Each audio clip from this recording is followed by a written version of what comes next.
medical laboratory professionals. We have an update on the current tempers on the labor front for you here on Hot Edition. Also, the Accra High Court admits into evidence all WhatsApp conversations between the third accused, Richard Jakpa, and the Attorney General as the ambulance trial takes a new twist. We have that detail for you here on Hot Edition on 3FM 92.7, and President Kufuor's decision to extend the Auditor General's contract by some 2 years, according to some anti-corruption crusaders, is to protect post-office interest. We have those reactions here on Hot Edition on 3FM 92.7. Also, we're keeping an eye on the conversations here on Election Command Center. We're getting to campaign trail and all the reactions, the analysis on the campaign of the NDC flag bearer, John Dramani Mahama, saying he will probe and reclaim stolen state lands under the Kufuor administration when elected president. Plus, the continuous conversations of Education Ministry, according to some analysts, saying Dr. Matthew Poku Prempeh performed better in that ministry than the Energy Ministry. We have details of that shortly here on Hot Edition, and we'll get you details of these plus the latest in business and sports.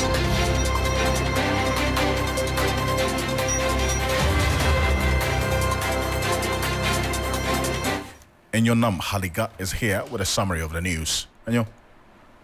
Yes, in today's summaries, the High Court hearing the ambulance case has admitted the full WhatsApp messages between the third accused person, Richard Jakpa, and the Attorney General, Godfrey Dame, that were tendered in by the prosecution as evidence. The NDC is likely to win the 2024 election. That is the verdict according to the research conducted by political researchers and statisticians at the University of Ghana. The forecast led by Professor Ezekiel Norte, Dr. Richard Menka, Dr. Kwame, Dr. Asa Asante, and Dr. Edmund Fosu-Ajiman was based on analysis of the 275 constituencies in conjunction with the gains made by the major political parties in the swing regions and constituencies analyzed over the years. The Accra Metropolitan Assembly has engaged with youth groups across the city to highlight its program activities and achievements under the leadership of Mayor Elizabeth Teria Saki since her tenure began in 2021. A total of 86,000 passports have been left uncollected at various passport application centers across the country. This was reviewed by Senior Presidential Advisor Yao Osafumafo at a press briefing in Accra today. Out of this number, the Greater Accra region alone has 19,500, Cape Coast has 8,696, and Takoradi has 8,000. Some constituents in the Minsha South constituency are expecting nothing less than mentioning of the MP, Dr. Matthew Poku Prempeh, as the running mate of the ruling party. To them, they would be surprised if the Energy Minister, Matthew Poku Prempeh, is overlooked despite overwhelming internal party support. That's all for the summaries. Anyo, thank you so much. Small news on 3news.com. Make some time and visit 3news.com and get some more details. And this is Hot Edition on 3FM 92.7. My name is Alfred Ocansey. I'm doing this with Beatrice. And let's get into straight now the National Labour Commission decision to proceed to the courts to compel government to implement its ruling on the conditions of service of CTAC. Indeed. Now, the Commission has since directed aggrieved CTAC members to call off their strike. Remember that CTAC members declared an indefinite strike on June 14 to back their demand for the implementation of agreed conditions of service with the employer.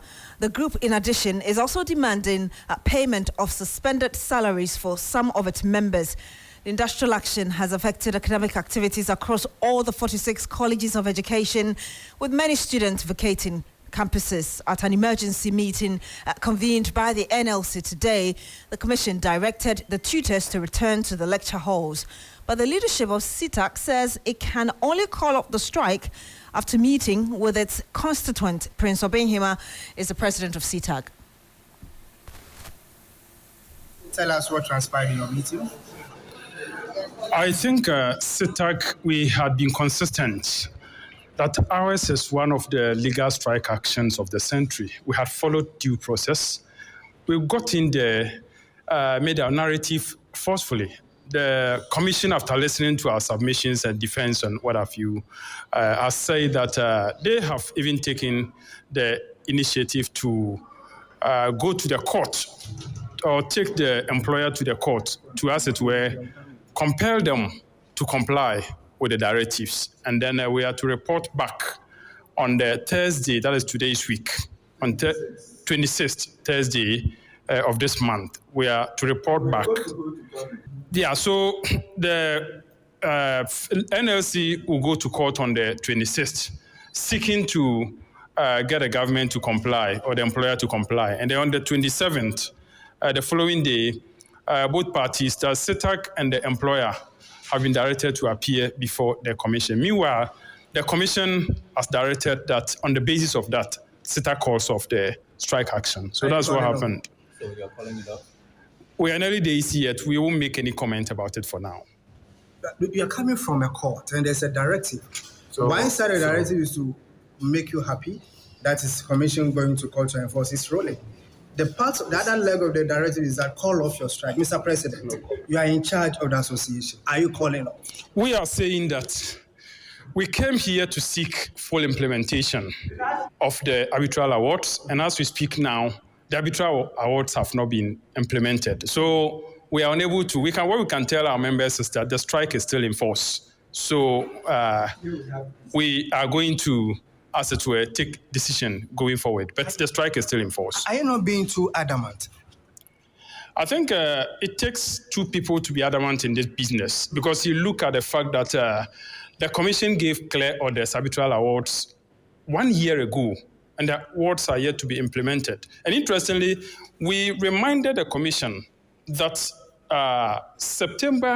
August thereabout, when we went on strike to demand enforcement of this, the same commission gave directive asking the people to comply. And as we speak now, that has not been done. So if you're saying we're being adamant, I beg to differ. So it means that the strike is still on. And maybe what you can say. You heard that the president of CITAC, Prince Obing Hima. Meanwhile, Labour expert Austin Gome says that the strike by the leadership of the Colleges of Education Teachers Association, Ghana, is legal. Speaking exclusively to our Labour correspondent Daniel Opoku, he called on the employer to implement the ruling of the National Labour Commission to address the grievances of the striking CITAC members. We appreciate the pains and the concerns that the CITAC leadership has. We cannot deny the fact that the commission listened to the issues we raised, and we can say that they have directed the employer to go and fully implement this particular directive as, if you like, an addendum to what the arbitral award states already. And therefore, CITAC will have to go and meet with their constituents between today and tomorrow to enable them finalize this decision to return to work. That is the way to go, because we are back to the commission on the 27th. They are expected, the employer is expected to begin fully implementing the award on or before 26th of this month, more so when they are in the court as well.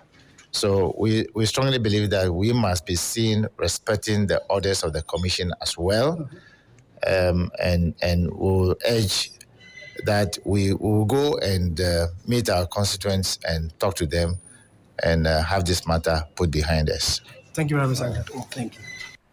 Austin Gome is a Labour expert speaking to our Labour Affairs correspondent Daniel Opoku. And Daniel joins us live on the line now. Daniel, if you can hear us, I know that the CITAC meeting happened from the morning. As we speak now, I understand that the lab technicians are also meeting the NLC. But just first of all, bring us update of that meeting with CITAC earlier today. Right, so as you rightly said, was called by the National Labour Commission to this meeting this afternoon. And when we listen to the director of the National Labour Commission, CITAC is supposed to go ahead and call off the strike, because the position of the law says that you cannot be striking whilst you are still negotiating. So the director of the NLC is very clear for CTAC to call up. And usually when they appear before the National Labour Commission, it becomes very difficult for them to stand on their legs and call up. So they may have to engage their constituents before they will be able to call up. That's what rightly Mr. Ocansey put across. Currently, the leadership of the medical and professional workers union, that's NEPU, are those who are to meet the National Labour Commission. They've entered for the first hearing.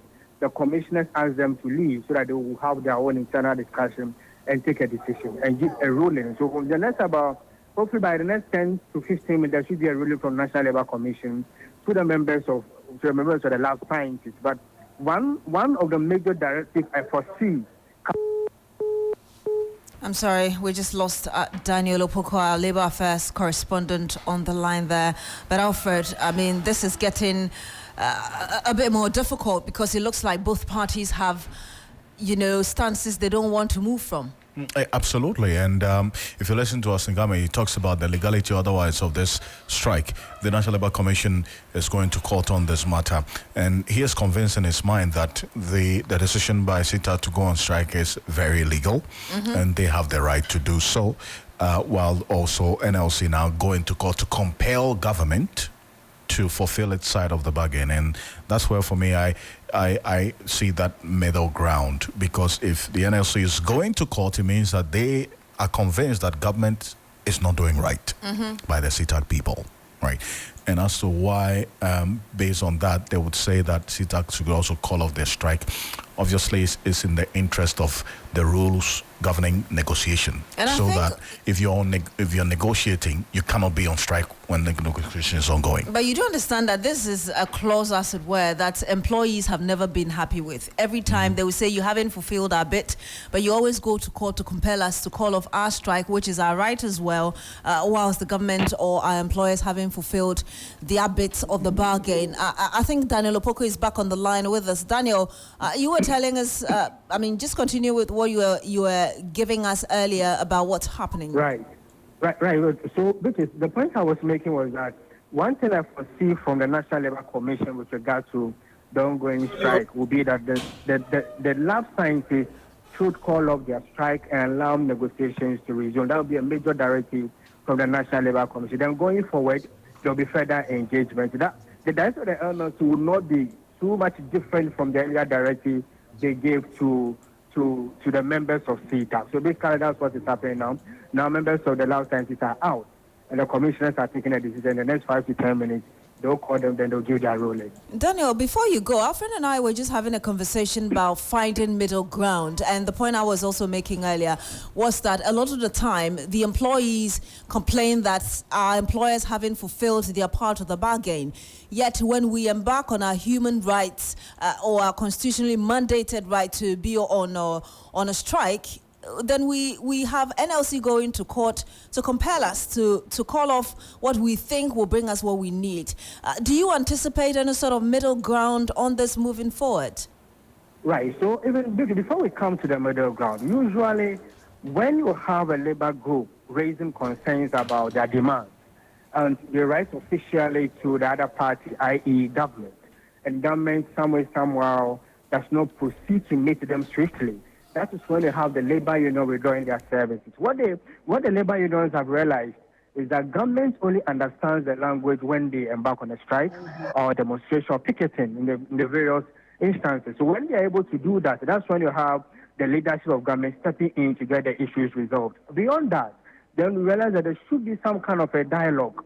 But when dialogue crumbles or when dialogue does not reach amicable solution, then you have the labor unions back on a strike. Now, as to whether they'll be able to make or be able to reach a middle ground, that would be the directive from the National Labour Commission. Ideally, we would have expected that that's what we call the trade-off. When you are negotiating and there are difficulties, you do full disclosure. So government must do full disclosure, telling the members of CITA or tell the members of the lab scientists that we cannot pay or will be able to pay based on ABCD. But when they are unable to do that, then you have the labor union taking an entrenched position. But if government is able to do those full disclosures, then you have the labor union trying to buy into the demands or to the concerns of government. Then there will be a middle ground. Then a payment schedule will be rolled out as to when the payments will take place. All right, we'll have to end it here. Thank you very much, Daniel Opoko, Labour Affairs correspondent. And there's some ongoing meeting as well, Beatrice. And Daniel, if you're there, that Right. meeting of Okay, I'm here. the striking medical laboratory workers. Now we know that they're in a meeting with the NLC as well. Has that meeting ended as yet? Right. So that meeting has not ended yet. They were called in by the commission. So they've had their first hearing.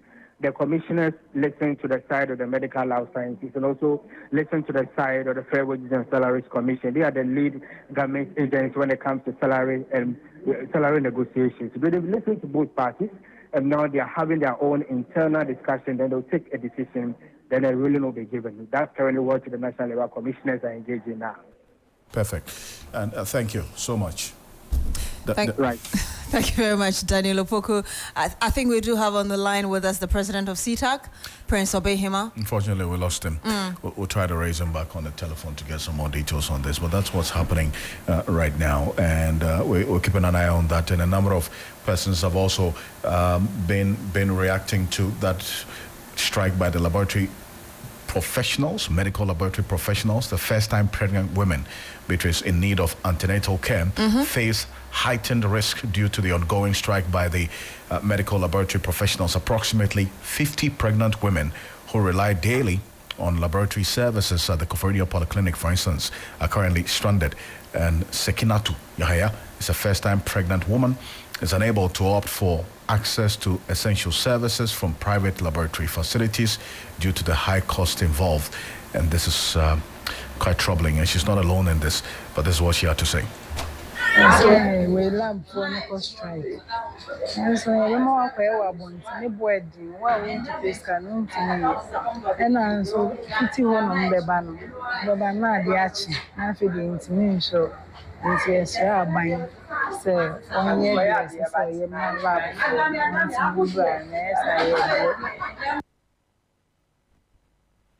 So that's the Sekinatu Yaya, was a first-time pregnant woman, as we see there, and it's not looking good. In fact, the midwife in charge of the antenatal care at the Koforidua Polyclinic, Adeline Ajako, also says pregnant women who miss crucial laboratory investigations after 16 weeks of pregnancy may be at risk of maternal mortality.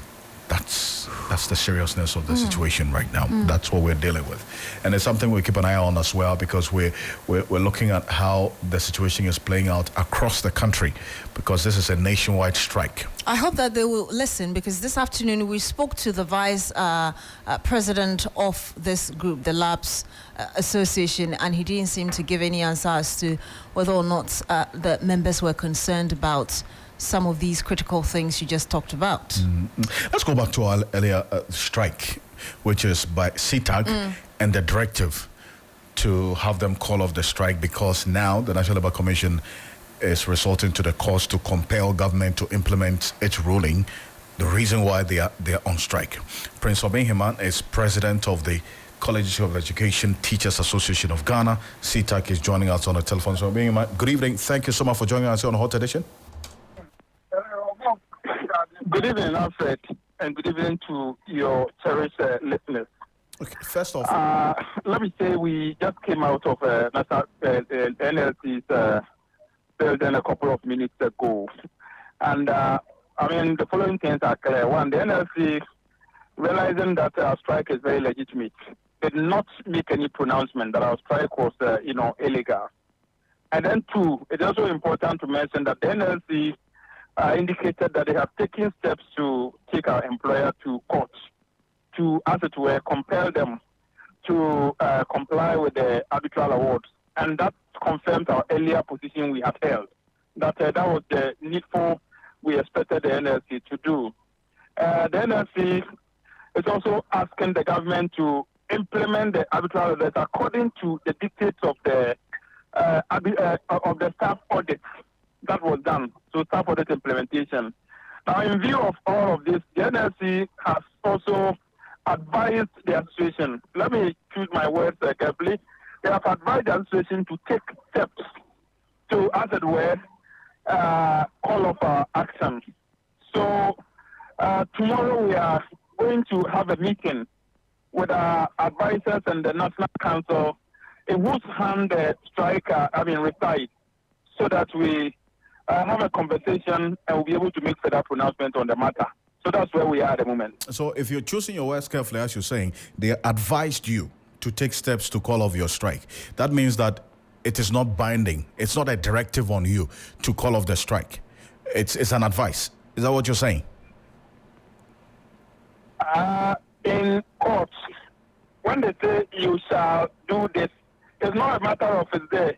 We know that they use the word advice in the spirit of what it means in the court. And we are also saying that they said we should take steps to answer to it. And these are some of the steps we are taking. One, we are going to engage with our people. We have made it clear that we have always adopted the bottom-up approach. This strike that we've been on wasn't declared by my good self, the president. I happen to speak for the association because I'm the chief spokesperson for the association. But I speak on what the council has, decided on. So we are taking steps to meet with council. Whatever decision council will take based on the facts available, based on the advice we receive from our lawyer and the Labour Council, then we'll make further pronouncements which will reflect the collective view of the rank and file, and for that matter, the association and council at large. I see, but even in the language of the courts, an advice remains an advice. It has no binding effect.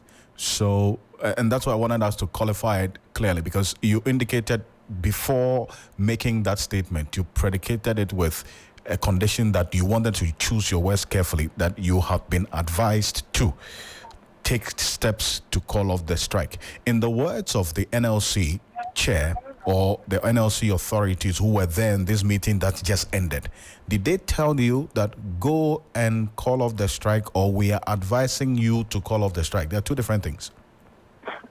Oh, I think it's a public document.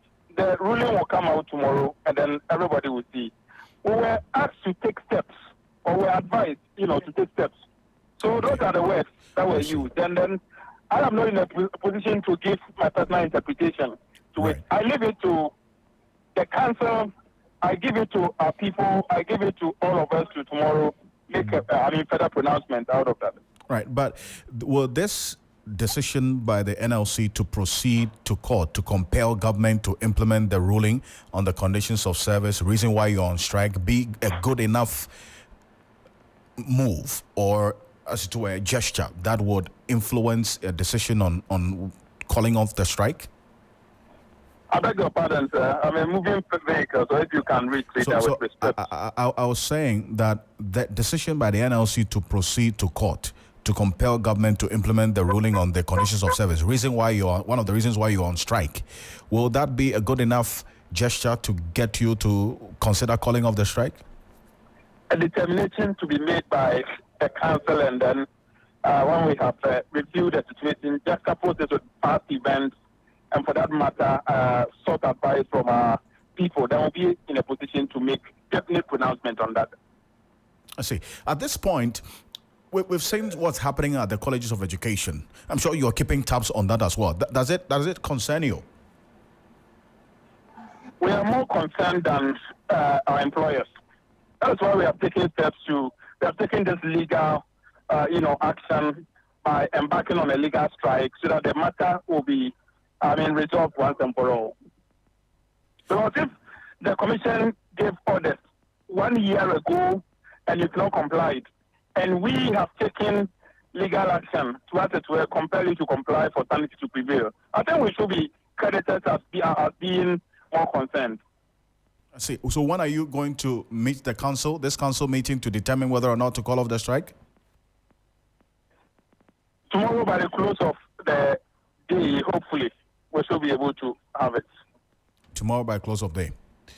Sure. We will definitely get back to you on that one. Thank you, my brother, for the opportunity. Prince Obengima is president of the Colleges of Education Teachers Association of Ghana, CTAC. They're 27 minutes after 5 here on Hot Edition on 3FM 92.7. We're live on Kesmi 107.1 in Tamale and beyond, also on W 93.5 in Y and beyond. The High Court hearing the ambulance case has admitted the full WhatsApp messages between the third accused person, Richard Jakpa, and the Attorney General, Godfred Yeboadame, that were tendered in by the prosecution as evidence. TV3's Father 3FM Lord Edwasari, who was in court earlier, reported. Now, the court admitted the messages during the proceedings earlier today. Richard Jakpa had earlier admitted that the messages he presented in court did not capture the full conversation between him and the Attorney General, Godfrey Yeboah-Dame. Now, the messages he presented to the courts were selected based on relevance to his case. That's what he told the courts on Tuesday, June 18. The Director of Public Prosecution, Ivona Takra Obobisa, had told the court about the volume of messages sent by Mr. Jakpa compared to the limited responses from the Attorney General. The DPP sought to introduce all WhatsApp messages sent by Mr. Jakpa into evidence.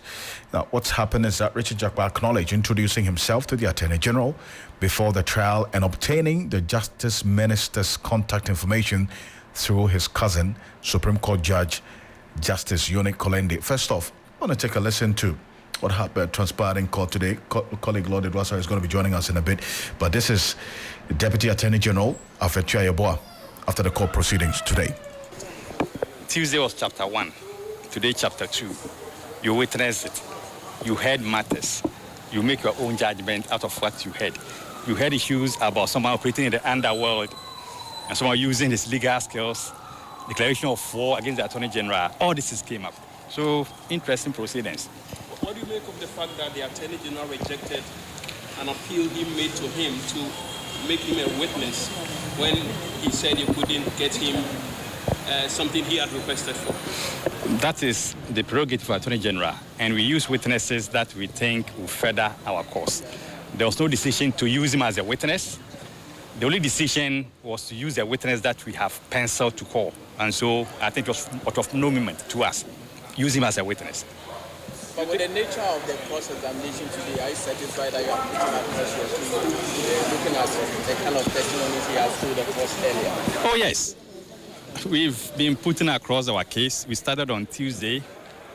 Today we came to continue. You were in court. We showed some documents to him just to ensure that he answers certain questions. I think the proceeding for today has met our expectations.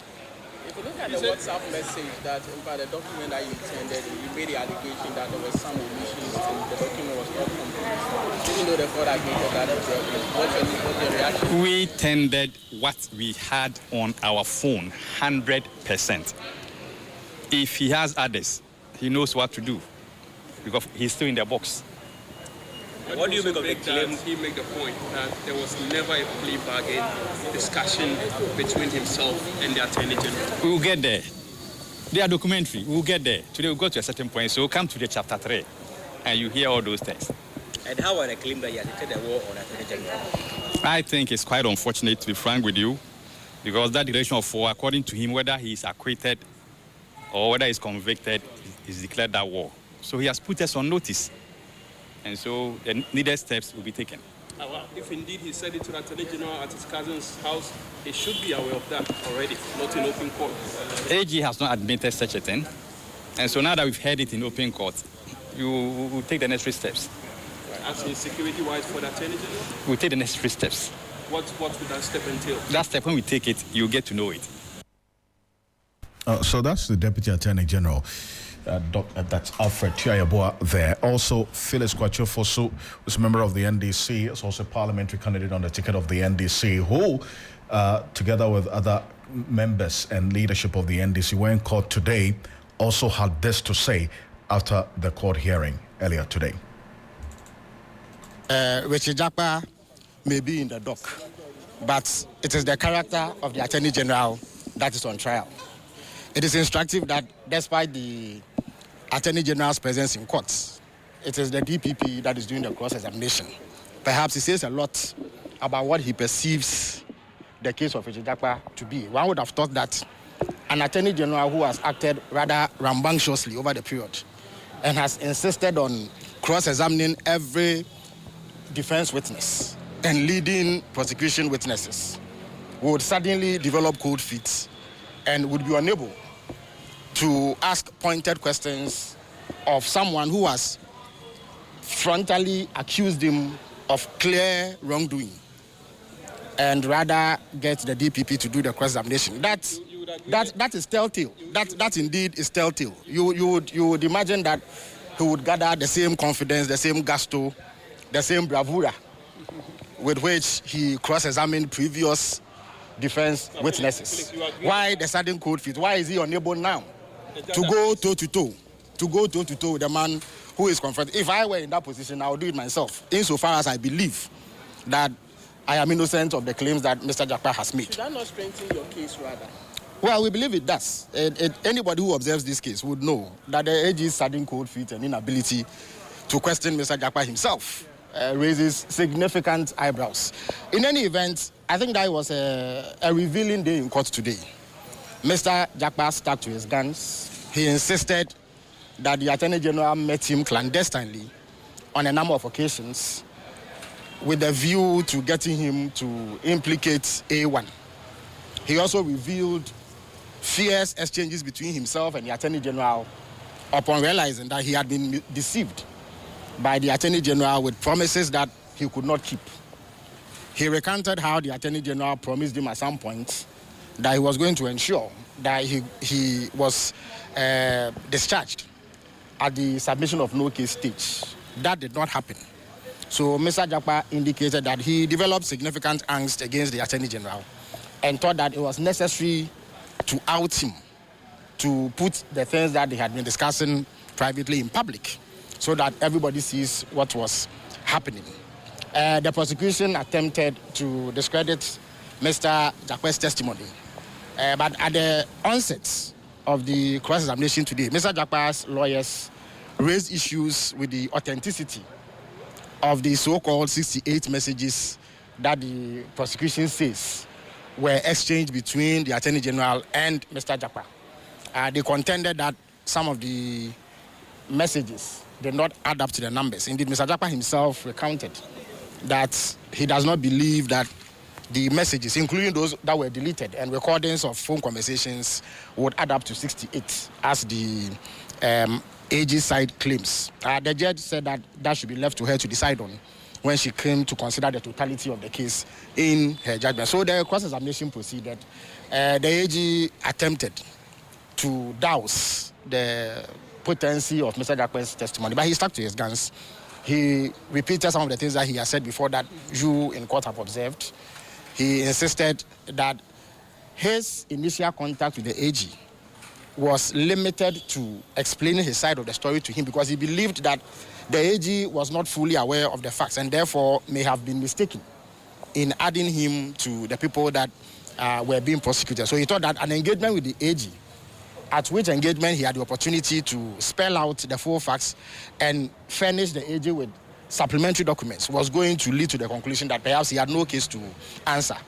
That engagement quickly mothballed into an effort by the AG to conduct himself unethically and urge Mr. Jakpa to do things that were unethical. Indeed, Mr. Jakpa disclosed that it was the AG's responsibility as the chief law enforcement officer of the Republic to know that an engagement with a represented accused person on the blind side of his lawyers was unethical and inimical to the code of conduct of lawyers. And to the extent that the AG failed to indicate his unpreparedness to engage Mr. Jakpa, the AG clearly was at fault. He also pointed out that it was incumbent on the AG to decline any request of his to meet him, if indeed the AG thought that that was outside of the remit of the law. The AG didn't do that. He proceeded to meet Mr. Jakpa. Mr. Jakpa also showed that it was the AG who decided the time and venue of their meeting. Indeed, he disclosed in the text messages that the AG side himself, the AG himself, I beg your pardon, put before the court that when he requested for the private meeting to engage the AG to explain his side, he did not add a time and venue. He actually gave the opportunity to the AG to decide where and when he met him. The AG clearly indicated in the text messages, if you go through the documents, that he was going to arrange the meeting through Richard Jakpa's brother, that is the Supreme Court judge in question. And therefore, there was no doubt whatsoever about who initiated the meeting.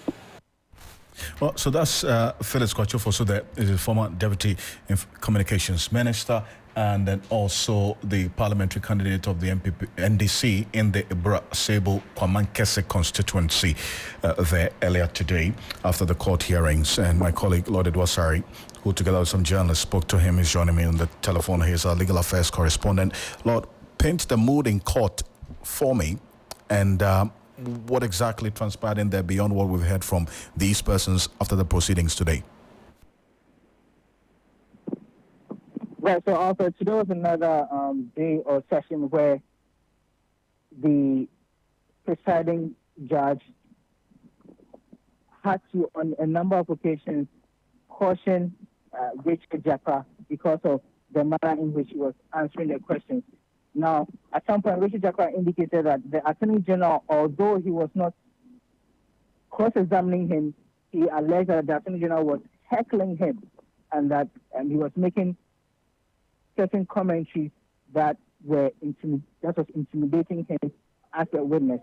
And so at that point, the presiding judge asked him to focus on her since he was the one that he should be addressing and take his eyes off any other party.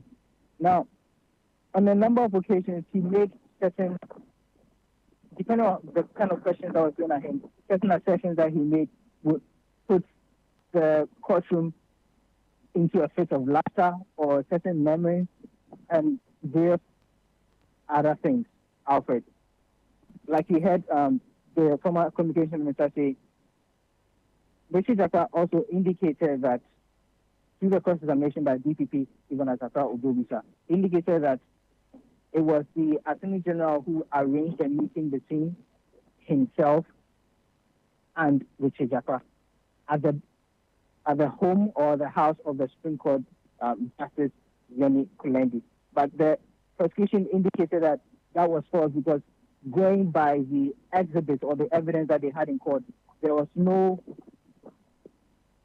evidence of invitation or date, time, or venue that the Attorney General had sent to the third accused, Richard Japa, to show or indicate that he was the one who sort of made plans to meet with him in the house of Justice Kulendi. Richard Japa indicated that that could not be the case because all this happened via phone and not via the WhatsApp conversations, Alfred. Lord, appreciate you. So this case returns to court next week, Tuesday? Indeed. So the case has actually been adjourned next week, Thursday, June 27, because on Tuesday, the prosecution says their entire team will not be around since they've got another national assignment that they need to be on. So they are back in court next week, Thursday. Lord, thank you. Lord Edwasari is our legal affairs correspondent there. Beatrice. Some more politics, and NDC is likely to win the 2024 election. That is according to a research work conducted by political researchers and statisticians at the University of Ghana. The forecast, led by Professor Ezekiel Norte, Dr. Richard Minka, Dr. Kwame, Dr. Asa Asante, and Mr. Edmund Fuswajiman, was based on the analysis of the 275 constituencies in conjunction with the gains made by the major political parties in the swing regions and constituencies analyzed over the last 10 years. Now, the findings of the research point to a probable victory for the National Democratic Congress in the upcoming election. The NDC exhibited a notable improvement in its gains with a 2.55% increase, while the New Patriotic Party, which is the governing party, experienced a loss of 2.28%. Now, this resulted in a net swing effect of 2.42% in favor of the NDC. Now, the report also highlights that the NDC obtained a large portion of the net swing effects in 10 regions, while the MPP gained grounds in 6 regions. The forecast indicates that the NDC is likely to secure victories in 10 regions, including the Western region with 50.91%, Western North 49.2%, at 26%, Greater Accra 55.26%, 81.25%. The Volta region, 81.79%. Alfred, that shouldn't be a surprise to you. That's the stronghold of the NDC. Indeed, and that you see also directly linked to what's happening in the OT region based on this survey, 61.34%. The Bono East region, 56.71%. Savannah, also high in there because that's the home region of John Dramani Mahama, 61.34%. The Northern region, 49.54%. Upper East, 67.91%. And the Upper West region, 69.36%. Conversely, the MPP is projected to win, according to this survey, in 6 regions, namely Central. That's interesting because the Central region is largely a swing region. Exactly, like the Greater Accra region. Precisely, the number of the swing constituencies in there, 50.25%. In the Eastern region as well, 59.27%. In the Ashanti region, obviously, that goes without saying, 69.82%. And they have a region, 54.75%. In the Bono region, 56.18%. In the Northeast region, and you can understand why that's happening there, in 53.07%. And in the of particular interest, in fact, is the Western region, Beatrice, which appears to be leaning towards and swinging in favor of the NDC, because if you look at the trends of the previous elections, you would have the MPP in also having a hold of the Western region in 2020 and 2016. At least. Now, the research also emphasizes the significant gains made by the NDC in traditionally strongholds of the ruling MPP, such as the Ashanti region, the Western region, and also the Eastern regions. Correspondingly, the NPP seem to be gaining some increased support in regions considered strongholds of the NDC, including the Volta, OT Northern, and the Western North regions. But what's happening is that in terms of the gains made by both parties in the strongholds of each other, based on this survey, the NDC has made more gains in the strongholds of the NPP in terms of the number of persons who are swinging to their side as against the gains that the NPP has made in traditionally strongholds of the NDC. I mean, it sounds very interesting, really, and can't wait to see what happens on December 7th. But we do have on the line with us Professor Ezekiel Norte, who is a lead researcher at the Department of Statistics and Actuarial Science. Good evening to you, Prof. Thank you so much for joining us on Hot Edition. Yeah, thank you very much. We've just read... greetings to all your cherished listeners. Thank you so much. We've just read some details from this research that you led in terms of conducting it. But can you tell us what specific methodology you used to conduct the research to determine these forecasts that have been put out? Great. This is a very simple methodology that quantifies swing. You see, traditionally, we define a swing region as any region that any of the 2 major political parties may win in an election. That is not quite right, because as a swing, you can even swing within your strongholds. Okay?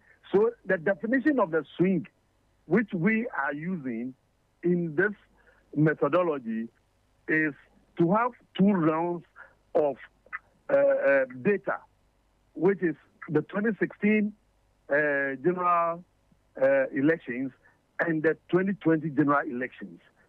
Now, if Party A obtains some percentage gain from, say, 2016 to 2020, we would also measure a similar measure for Party B, and then take the difference between their percentages, and that measures the swing. So whoever gets a positive, it swings in favor of that person. Whoever gets a negative, it swings the side, swings against that party.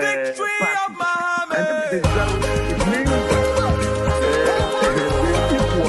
we're starting a 2-day tour of the Volta region, and Sogakopo is the first stop. And thank you for the warm welcome. All of you should come and join us at the main program that we're going to have, so that we can talk share ideas. We want to know what your problems are, because we're going to write our manifesto, and so we want to know what your problems are, so that we can put it in our manifesto, so that when NDC wins in 2025, we will know what to do for you. Thank you very much. Mauna ila mikata.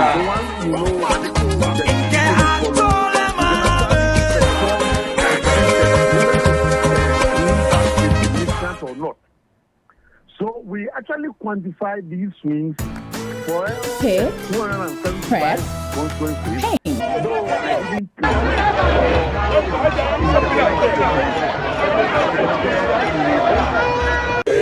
so we aggregated also points of the 15 regions, and we want to find out for the two major political parties which of the regions is swinging, because we have held that notion that Central swing, Central region. Western region swing,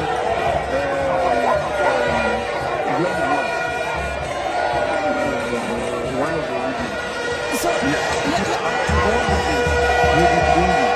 So the objective of this is just to find out whether indeed the regions we are perceiving as swinging will it be possible for a swing in 2024. So we measured swing effects for each of the parties for each of the regions. And so we realized that for Northern region, the swing effect was in favor of NDC. For Central region, the swing effect was in favor of NDC. Greater Accra, the swing effect was in favor of NDC. Eastern region, Ashanti region, Ahafu, Bono, and Bono East, all the swing effect, the net swing effect was in favor of NDC. So let's talk about the indicators. Let's talk about the indicators. Were there any points in this research where, for instance, you looked at demographic changes, economic indicators, or political events that could have influenced? This is actually purely based on what the data is saying. This is purely based on the data. And we never considered any other demographic characteristics that could also swing the thing in favor of one of the major political parties. But that wasn't the objective. Our objective is simply to measure the swing effect from 2016 up to 2020 and see whether, if that is replicated, how would it infer on 2024? And that is what we did. And I'm sure in any research, the margin of error would also tell us how much confidence we can put in it. So the margin of errors have all been given. The margin of errors have all been given. What are they? Yes. So nationally, the margin of error is we actually, because it's a margin of error that you would have to multiply by a critical value. I'm being a bit a critical value. What you would have to add or subtract from the point estimate to get a confidence bound, I have computed them on each side. So you will realize that for nationally, the standard error times that quantity is 0.5674. So it means that approximately 0.57 percentage point will be added to whatever you got and subtracted to get a confidence bound. All right. So we are saying that nationally, NDC is gaining nationally 2.42, which means that NPP's gain dropped. So NDC's forecast yielded nationally 49.64, whilst NPP's forecast was 48.89. This has nothing to do with whatever is happening now. That we didn't consider that. It's purely based on the voting trends of people in each of the regions. All right, we'll have to end it here. Professor Ezekiel Norte, thank you so much. He is a statistician and the lead researcher predicting that NDC's John Mahama is likely to win this 2024 general election. We went to get the details of this research and bring you some more, but you're still here on Hot Edition on 3FM. Bismarck Awusa is standing by with the latest in business. Stay with us.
Hello, good evening and welcome to the business news on Hot Edition. Coming up tonight, Ghana's industries incur skyrocketing costs as sector's producer price inflation reaches 29.2%. We'll bring you details.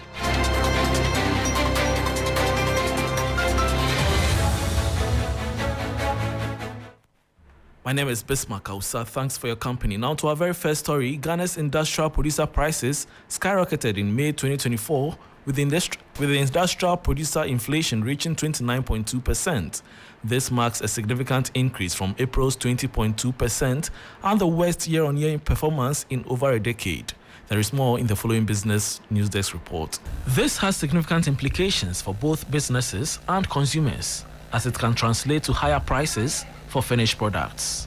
The biggest contributor to the surge was the mining and quarrying subsector, experiencing a 40.6% inflation rate. The cost of extracting crude and natural gas skyrocketed by 51%, while mining of metal ores also saw a significant rise of over 14 percentage points. The electricity and gas subsector also witnessed a notable increase, with inflation reaching 25.4%. This represents a 1.6 percentage point rise from the previous month. The manufacturing subsector displayed a more moderate increase of 9.9% year-on-year. However, within this sector, 12 out of the 23 major groups experienced inflation exceeding the average. The manufacturing of non-metallic mineral products faced the highest inflation rate at 38.2%, followed closely by wood and cork product manufacturing, exceeding furniture at 36.7%. The water supply, sewage, and waste management subsector exhibited the lowest inflation rate at 7.4% year-on-year. However, within this sector, water collection and treatment saw the highest inflation rate at 14.7%, while waste collection and disposal activities experienced a slight decrease of 0.1 percentage points compared to April. These figures highlight the growing pressure on Ghanaian producers due to rising input costs. And that was a 3 Business News Desk report. Moving on, there are calls for accelerator programs for startups leveraging digital technology for their businesses. According to chairperson for the Ghana Hubs Network, Yao Edujemfi, this will go a long way to create more employment for the youth. He was speaking at the launch of the Ghana Digital Innovation Week here in Accra. ensure that we efficiently get funding going to farmers, for instance, or funding going to startups to be able to work on initiatives that would be able to broaden the scope and generate more employment. But more importantly, how do we also get the attention of partners like the World Bank, like the government of Ghana, to be able to put monies into, say, acceleration programs that leverages digital technologies, ensuring that we accelerate startups that are leveraging digital technologies to create employment because they are working on opportunities. More importantly, also to work on making impact at the local level. And that was chairperson for the Ghana Hubs Network, Yao Edujemfe. Before we go, the Africa Center for Energy Policy, ACEP, together with other civil society organizations, have renewed calls for the privatization of the electricity company of Ghana. According to the CSO, the current energy crisis is as a result of poor management of the sector, where over 40% of power generated are not accounted for. Executive Director of ACEP, Benjamin Boache, believes the way forward is to get government off ECG and let the private sector take over its management. Where you have government regulating itself, it doesn't work. We keep talking about this and nobody's taking action. But we need to allow the private sector to run it, invest the money. You know that you and I, through the ESLA, through Delta, and also support from government into the energy sector, we pay more than 6 billion every year, into the energy sector. And we keep paying. That is money that could have built all the schools, eliminated the schools under trees that we've been talking about for decades. People on dialysis who cannot even get machines to be on. And we are losing the people at their prime. People who are supposed to sustain the economy, work hard and sustain the economy. They can't even be guaranteed a healthy condition in our country. And we're just throwing the money at the power sector, where inefficiency and corruption is us sucking the money up. And that was Executive Director of the Africa Center for Energy Policy, ACEP, Benjamin Boache, ending the business segment on Hot Edition with me, Bismarck Ausa. For more business stories, please log on to 3news.com. Thanks for your company. Bill is here for sports to stay.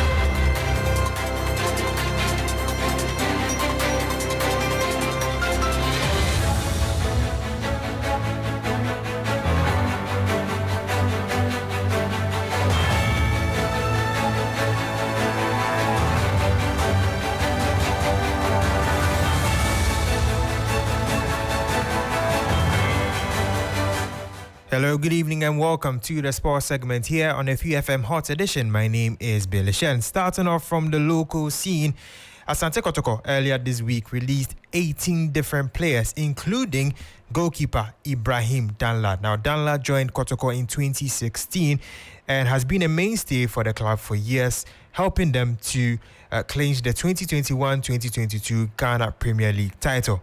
But earlier this season, he was displaced by Frederick Asare, and at the end, after the season ended, Kotoko and him have decided to part ways. Speaking to him exclusively on 3 Sports, he revealed that him being displaced by Frederick Asare was something that actually surprised him. I remember I started losing that position when I came from the Chan tournament right after. So I didn't see it coming truly, but that is life. Normally, things will happen without your notice. It's part of the job. Everybody came to Asante Kotoko to work, and we all came to make Kumasi Asante Kotoko greater. So if my colleague will play and then we will win, why not? So for me, it was normal for me. It's part of life. In all my national team that I've played, normally I go and meet a lot of goalkeepers, but at the end of the day or before we start the tournament, I'll be the number 1. So it's normal for me. It's normal for me. That is according to Ibrahim Danlad, a former goalkeeper of Asante Kotoko, who is currently a free agent. Still, to other stories, Matthew Enim Kujo has decided to leave Dundee United, a club in Scotland, after rejecting their contract. Now, speaking to 3 Sports exclusively, Matthew Enim Kujo revealed that he felt it was time to explore a new avenue and future for a different club. Now, Matthew Anim Kujo featured for Asante Kotoko and Legon Cities during his time in the Ghana Premier League. Yeah, they gave me first contract when we started the season, but I didn't accept the contract. And the second, they gave me another contract, and this third, they offered me a contract. But Dundee United have been good to me, and I really appreciate it. But football, like sometimes you have to move, forward, go to another team, to experience how football is. So for me, like I talked to my dad, and we make decision together. So the decision was like, I'm not accepting the contract. I want to go somewhere, to play games, to enjoy football. That's the most important, because I'm young. I have to enjoy football and show like people what I can do. That was Matthew Enim Kujo, a former player for Asante Kotoko, Legon Cities, and now Dundee United, who he's left after rejecting their new contract offer. Now, moving on to the European Championships, here are the results for today so far. Slovenia and Serbia played out a 1-1 draw, and England also played out a 1-1 draw against Denmark. Now, here are the standings so far in the tournament. In Group A, Germany lead with 6 points, followed by Switzerland with 4 points. Scotland are third with 1 point, and Hungary are fourth with 1 point. In Group B, Spain are on top with 3 points. Italy are second with 3 points. Both teams are expected to play each other tonight. Albania are third with 1 point, and Croatia are fourth with 1 point. In Group C, England are first with 4 points despite drawing with Denmark, and Denmark themselves are second with 2 points. Slovenia are third with 2 points, and Serbia are fourth with 1 point. Now, looking ahead to Spain versus Italy, the game comes up tonight in the Euros, and here are the lineups for both teams. Unai Simon is in goal for Spain. Carvajal, Lenormand, Laporte, and Cucurella are in defense. Pedri, Rodri, and Ruiz are in midfield, and Lamine Yamal, Alvaro Morata, and Nico Williams are in attack. For Italy, we have Gianluigi Donnarumma in goal. Di Marco, Calafiori, Bastoni, and De Lorenzo in defense. Jorginho, Barella, Chiesa, Pellegrini, and Fratesi in midfield. And we have Scamacca in attack. We'll see how these two teams play out the game in the Euro 2024 tonight. That brings an end to the sports segment here on the 3FM Hot Edition. My name is Billy Shen, and Beatrice is on standby with more.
Thank you very much, Billy Shan, for bringing us the latest in sports.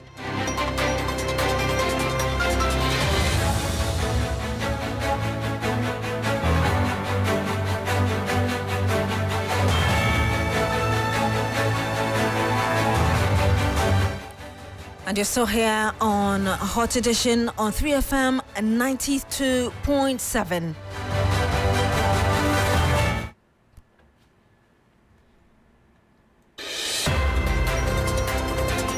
We'll be bringing you campaign trail very shortly, but ahead of that, the Ghana AIDS Commission says that 1 in every 140 Ghanaians is without parents due to HIV and AIDS-related deaths as of 2023. Additionally, 50 people contract HIV daily in Ghana.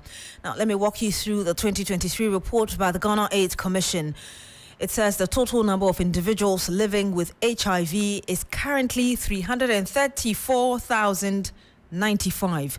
This population is further broken down into two age groups: adult 15 years plus, comprising 316,545 individuals, and children under 15 years, comprising 17,555 individuals. Let me give you that breakdown again. The population of that overall 334,095 numbers of people living with HIV, you have over 15 years having the number about 316,545 individuals, those above 15 years living with HIV, and those below 15 years comprising 17,550 individuals. Now, there were a total of 17,774 new HIV infections reported. Again, this is categorized by age groups, with 16,076 new infections occurring in adults who are 15 years and above, and 1,698 new infections occurring in children, those below 15 years.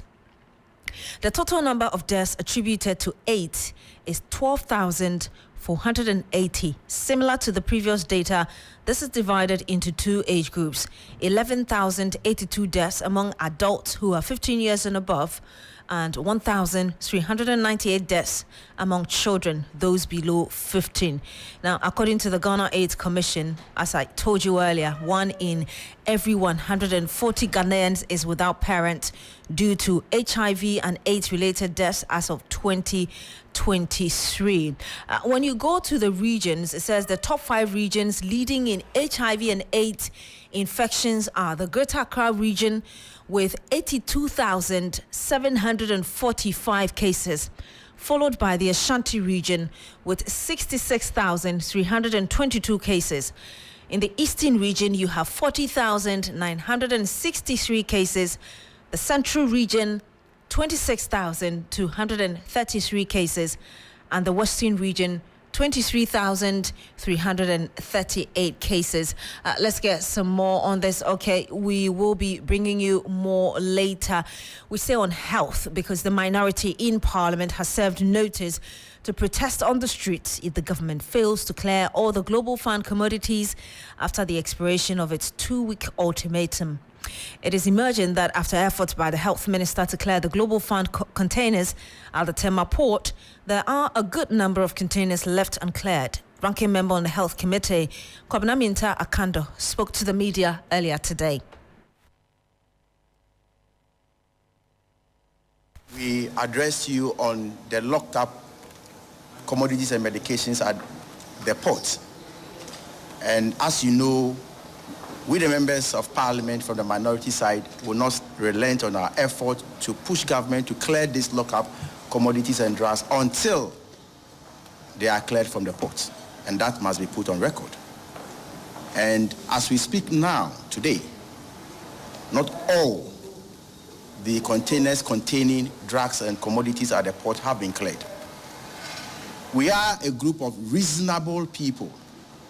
And so we have heard the plea by the minister responsible for health that we should give him 2 weeks, although it doesn't make any sense to plead for 2 weeks to clear commodities that have been at the port for 1 good year. But that notwithstanding, we have heard him. But we are sending a clear signal and warning that within his own 2 weeks, all, and the emphasis is all the containers containing these drugs should be cleared from the ports. Not some, as they have been doing, that they'll go and clear few containers and they'll go to sleep. We will not countenance that. Failure to do so will be left with no option than to hit the streets. Kwabena Mintakando is the ranking member on the Health Committee of Parliament. Now, some constituents paying trail tonight. The running mate of the NDC has taken a strong stance on women using tradition as an excuse to excel and tell these stories, their success story. Now, questioning the silence of female journalists in telling their stories, Professor Nana Jane Opoku-Agyeman said that actually made a case for a no-break storytelling of the vulnerable women and children in nation building. She has also taken a swipe at the flag bearer of the NPP over his campaign slogan over an inflicting economic hardship. You have a unique understanding of the nuances in telling our stories. We should tell our stories. Usually when you don't tell your story, somebody tells it for you. So we have enough stories, I think, in Ghana of women who are capable, of women who can excel. What we don't have enough of will be the stories. Sometimes we focus a lot on the conclusion, those who have made it. How about that little girl carrying water on her head who wants to be a pilot? Who is telling her story? They have done such a fine job compiling the problems. How about the solutions? Why are we still here? Why are we surprised that there's a woman who is, let's say, a top scientist in the world? By now, it should come as a matter of course, shouldn't it? So why is it not happening? A lot of people like to blame it on our culture and our, what else do they say? Mostly our culture. It's not true. I don't believe it. Let us read a bit of our history. Was Yasanto also a member of that culture? What made her speaker? Or she wasn't? We just had a reference to Mabel Dabdankwa, who in the early 50s was able to stand on her own and go into parliament. If we are complaining today, I don't know what the time was like. So, you know, we need to consider maybe a special group function. I don't know, pension is up to you. Something that can help when the people in that profession are no longer able to fend for themselves. And as I said, you know, at a time of different haircuts, and at the time of old people picketing at the Ministry of Finance, it's a hard one to sell. Because at that time, they also thought that by this time, none of this, they didn't even imagine that it's possible. But that has been possible. So when you hear the possible, think about it. Yes. It is possible to picket at the Ministry of Finance. It is possible to have a different style of haircut when you haven't asked for it. It is possible. And you heard the NDC running mate, Professor Nana Jane Opoku-Agyeman, to the camp of the New Patriotic Party and concerned youth of the party in Wale Wale of the Northeast region have called on the National Executive Council and flag bearer, Dr. Mahmoud Bawumia, to intervene in settling the electoral dispute between the Member of Parliament for the area, Hajia Lariba Zurei Abudu, and parliamentary candidate Dr. Abdul Mahama. The party, the youth says that the unresolved dispute, if not settled, would negatively impact the party's fortunes in the December elections. Now, let's listen to a representative of the NPP youth group addressing the press earlier.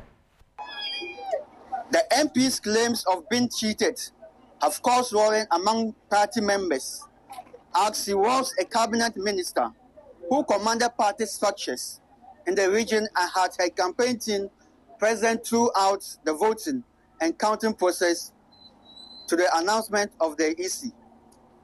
Ladies and gentlemen, as you are all aware, in the heat up to the primaries, the vice president's name was used by individuals in positions to get the MP re-elected. Yet, with all this, the delegates still saw the need to impose their confidence in Alhaji Dr. Kabiru Tia Mahama. We thought that she would have been grateful to the party for the opportunity to serve as a member of parliament for the Walawali constituency on the party's ticket, which she never hit through. With all these opportunities, the MP still sees the need to sidestep the party's established structures and protocols and is in court with the same party that gave her all the privileges she has enjoyed. We are calling on NEC and flag bearer of the New Patriotic Party, the Venerable Dr. Alhaji Mahmoud Bawumia, to call Ajia Ladwa Zoida Abudu, the MP for Walawali, to order because her conduct is causing disaffection in the party in Walawali today. We found it surprising that the MP who benefited from the party structures and support during the primaries now disputes the outcome. Her refusal to accept defeat and support the elected candidate may harm the party's chance in 2024 and elections beyond.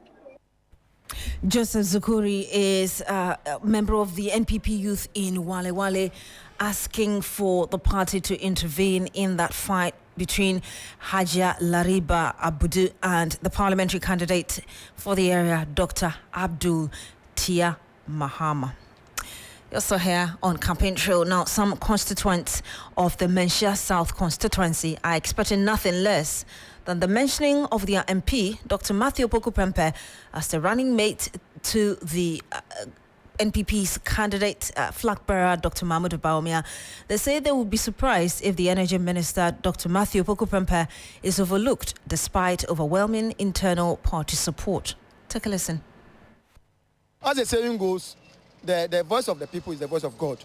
You know, looking at him, his performance as a member of parliament for Menchia South, his performance as the Minister for Education, and also his performance as the current Minister for Energy, you can all see what he has done as an MP and also as a minister. So to answer your question directly, it's the suitable candidate. Though we win the election, but to give us that easy way of winning the election should be with Dr. Matthew Opoku Prempeh. Yes, I think so. You heard a constituent of Menchia South asking that their MP, Dr. Matthew Opoku Prempeh, the current energy minister, be made the running mate to Dr. Mahmoud Bawumia.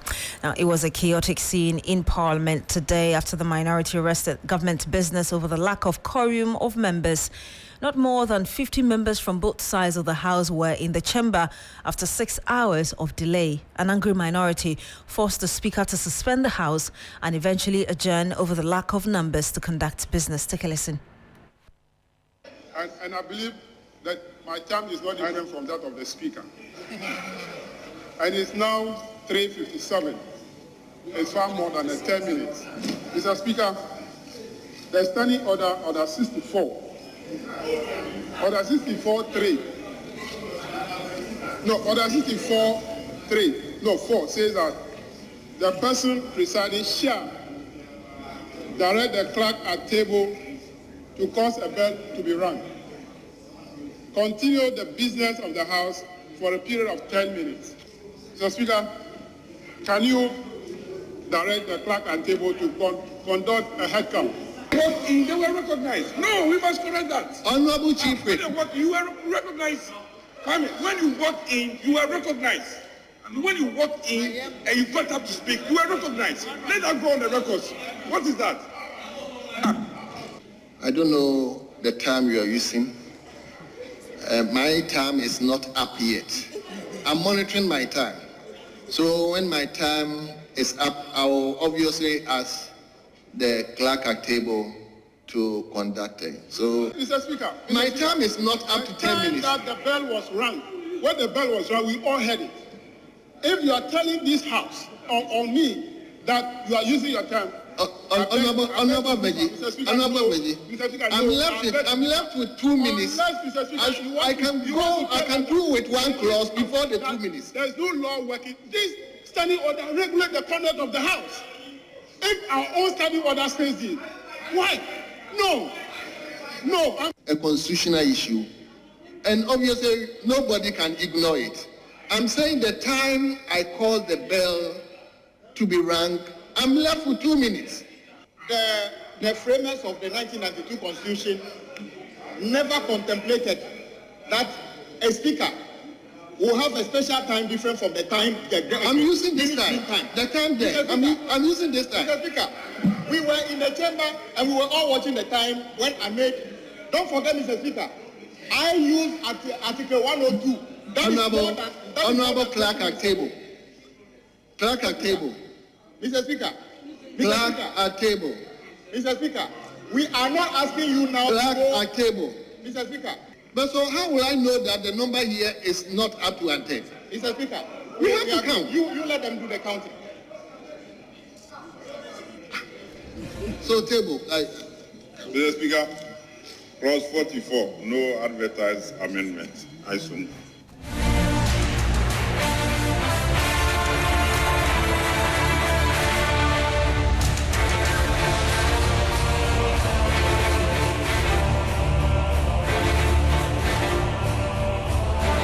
And you heard that what transpired in Parliament earlier today.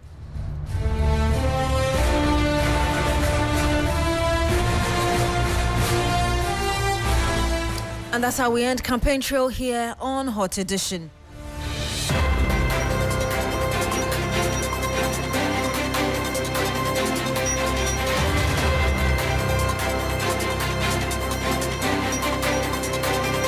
And that's how we end Hot Edition here on 3FM 92.7.